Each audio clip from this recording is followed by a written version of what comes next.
bagi semua orang.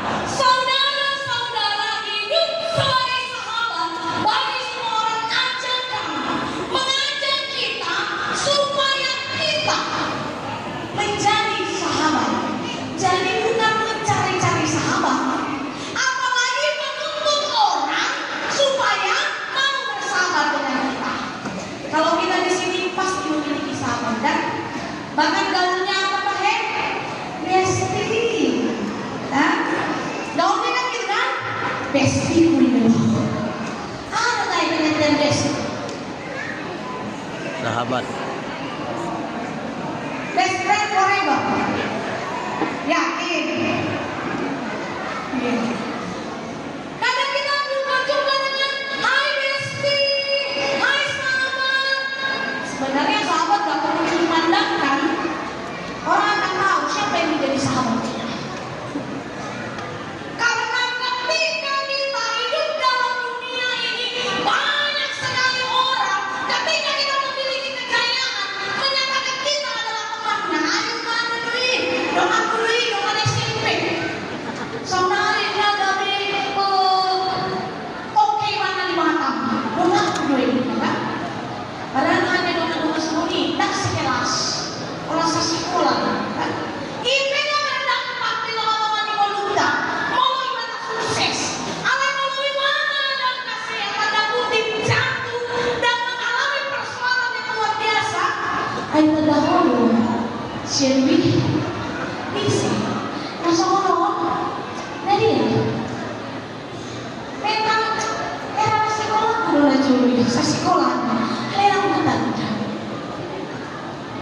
Langsung dibilang seperti itu.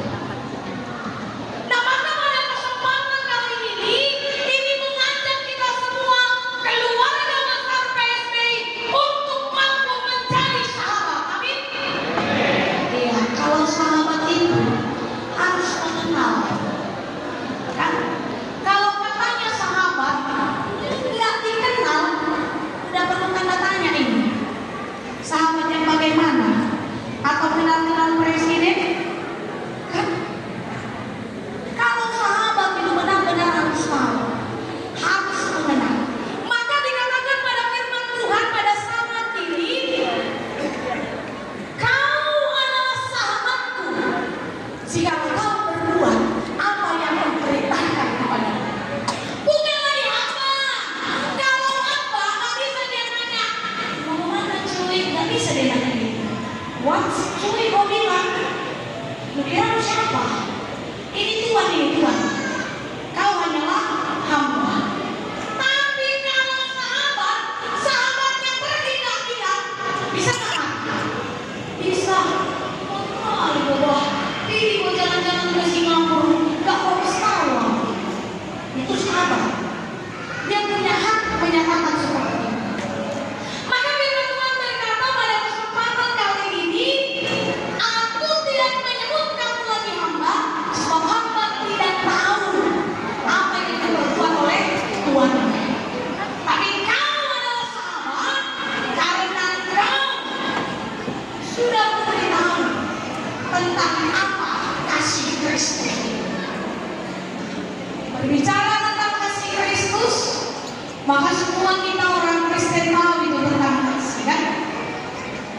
Kasih pasti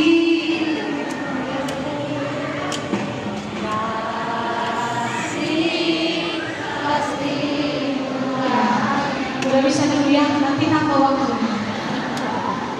Kasih itu lemah lembut, kasih itu memaafkan. Semua kita tahu. Kasih. Bahkan firman Tuhan berkata, kalaupun kau tahu seluruh bahasa, tapi kalau kau tidak tahu bahasa kasih, sia-sia. Maka saudara-saudari, bagaimana caranya kita menjadi sahabat? Ini yang mau kita dapatkan pada malam hari.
mengajak kita untuk menciptakan kasih Kristus lewat bagaimana?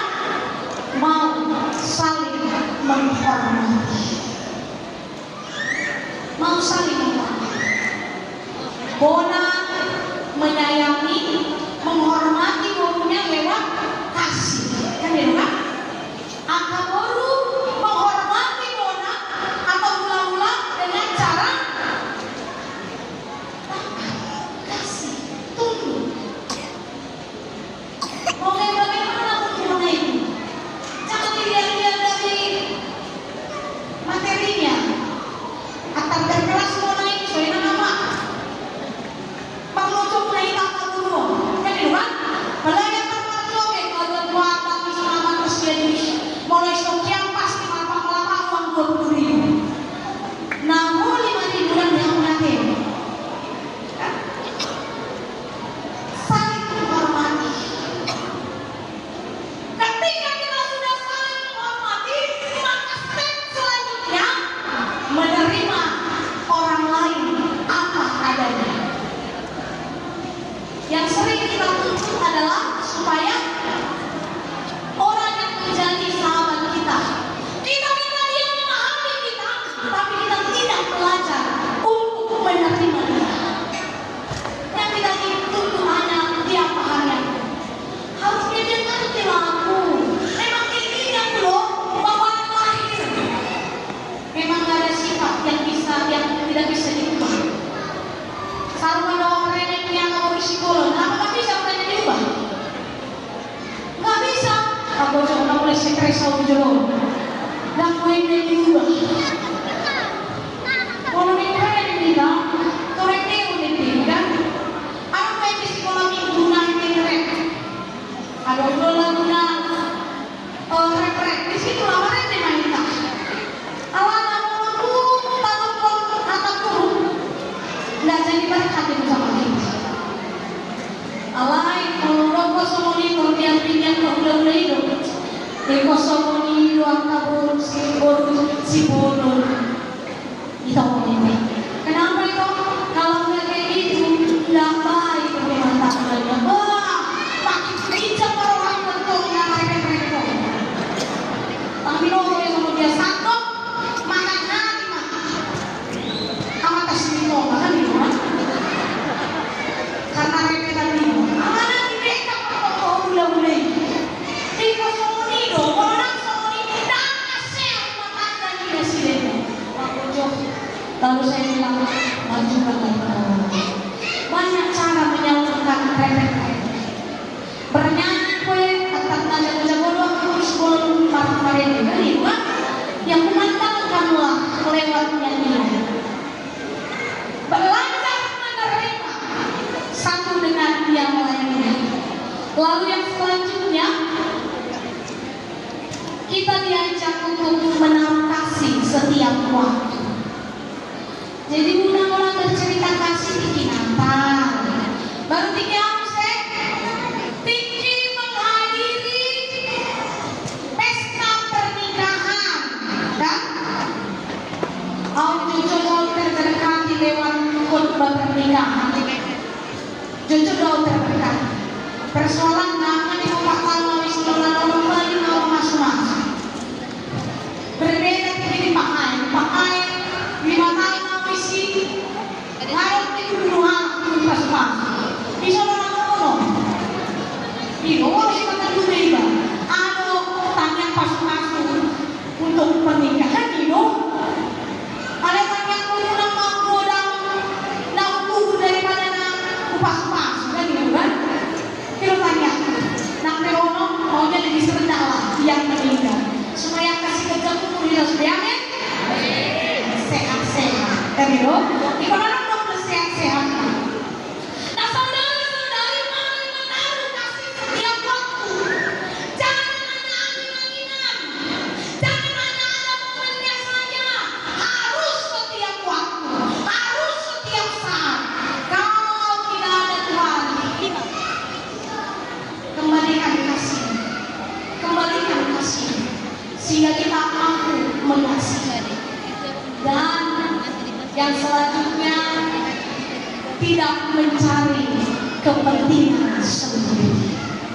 Itu yang diajarkan bagi kita. Saudara-saudari, ada satu ilustrasi tentang dua orang pengemis. Pengemis ini rupanya lapaknya sama. Tawain itu pengemis itu tidak disimpang dua-duanya, kan? Yang masuk tujuan ini. Jadi kedua pengemis ini, satu dia mengemis karena buta, satu lagi mengemis karena lumpuh. Terus dua orang marah, tapi sejalan. Kalau dikasih orang duit, dijatuhkan duit kepada yang buta ini, terus semuanya marah yang lumpuh ini. Dia berpikir gini, kalau orang kayak di mana tahu tidak. Kalian ada gimana? Tambah sini. Kan itu? Kece mama ibadah itu. Dan tu tahu pesong ni. Mau lebih gimana nak kulit? Kelek kebalik-balik kita lumpuh. Karena bukan di mana kuah. Allah. Perbagian dia dulu. Kalian ada gimana? Tak bisa mau gimana? Terus orang ini marah loh. Walau makan main dan kue manis-manis. Ikut si orang-orang dong asal saya pakai tiang, kan bilang gak pernah bisa bersama. Singkat cerita, kebakaranlah tempat mereka. Sibuk semua orang menyelamatkan dirinya sendiri. Si lumpuh bilang, Buddha, kebakaran katanya. Si Buddha bilang, aku terasa panas saja. Apa yang terjadi? Udah kebakaran ini semua. Semua orang udah lari. Nah, Sumarno Munakhin berinisiatif mereka secara cepat. Atau sonom mereka. Opa mau dinasti lumpuh dan kondisi Buddha. Manokoni, ikut fokus doa kayak manginan, fokus doa. Kalau si Buddha mendapatkan obat si lumpuh bahaya. Kan itu kan? Jadi datanglah seseorang yang berkata, "Gendong aku di sana Manokoni." Si Buddha yang nak siapa? Di sana Manokoni? Si lumpuh. Gendonglah aku. Karena mereka sudah mulai terabaikan. Artinya memang kehidupan mereka dipertaruhkan lewat hubungan mereka. Lalu datang si Buddha, datanglah kau kemari, biar gendong. Bantu dua rumah, kuliah kita mardani, asal ori kita selamat. Akhirnya digendonglah si lumpuh, diarahkan si Buddha lah, lalu selamat manusia. Dan besti manusia, best friend forever. Ada apa? Lewat persahabatan mereka, pertanyaannya, apakah hanya satu orang yang diuntungkan? Tidak. Dua-dua. Sama seperti subtema kita, kasih Kristus itu harus berdampak. Dan jangan pikirkan hanya kita saja yang memberi kasih kelak. Dia akan memberikan kasihnya kepada kita. Amin. Tidak dari dia, dari orang lain. Tuhan mampu mengasihi kita. Maka kasih Kristus itu harus berdampak.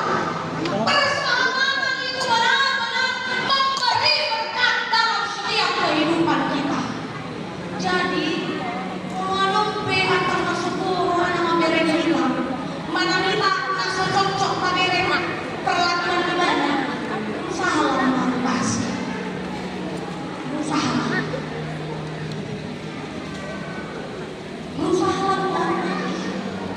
berusahalah untuk menghargai, memahami orang lain. Berusahalah untuk tetap menjadi sahabat bagi semua orang.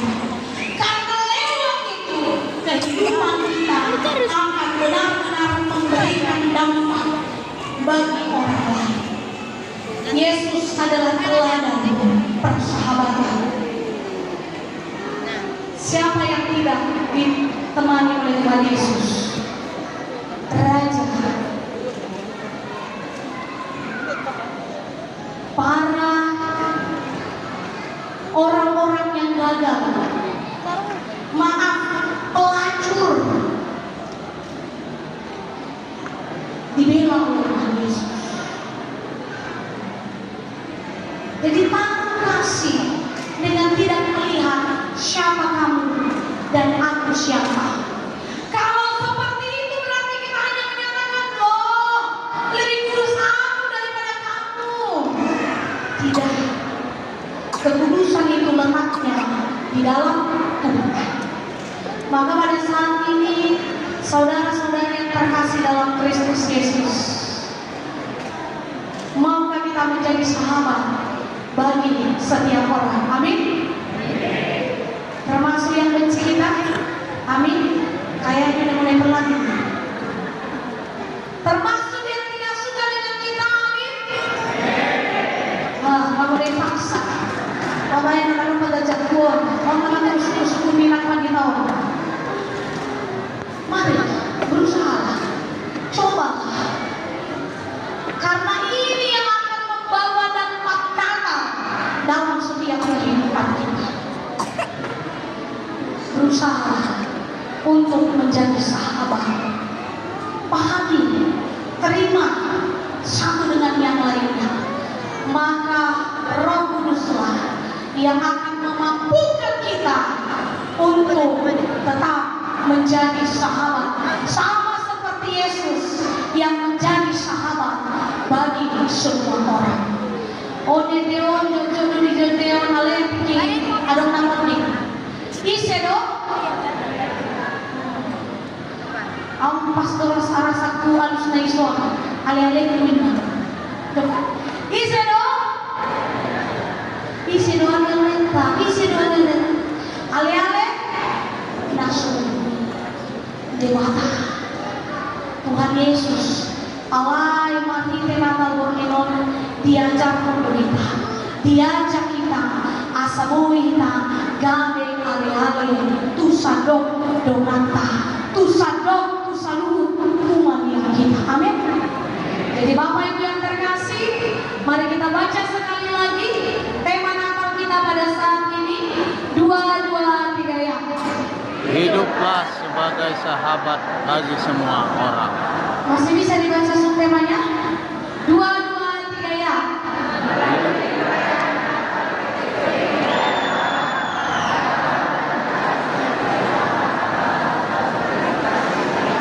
Serta berdampak bagi sesama.